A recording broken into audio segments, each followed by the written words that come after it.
Ako som už povedal, nepovažujem to za náhodu. Slovensko síce je stálym členom Európskej únie, ale myslím si, že do nej rozhodne už nepatrí.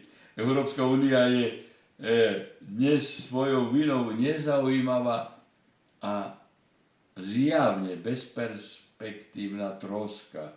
To isté platí o našom členstve v NATO, ktoré jasne preukázalo, že nie je organizáciou zabezpečujúcou stabilitu a ochranu mieru, ale naopak je najagresívnejšou zložkou americkej administratívy, ktorá tak ako aj celá jej zahraničná politika je poznamenaná výhrážkami, násilím, uvalovaním nezákonných sankcií, pirátstvom voči obchodným lodiam, krádežami peňazí a zlata uložených v ich bankách, nevyprovokovanými vojnami, vraždami a únosmi prezidentov suverénnych štátov a drzým narokovaním si na cudzie územia.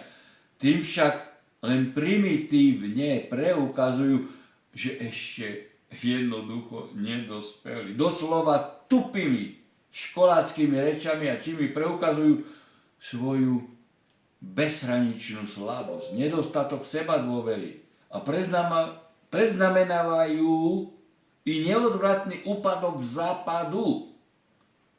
Treba byť len a len trpezlivý, uvážlivý a vždy stať na strane pravdy, práva a spravodlivosti.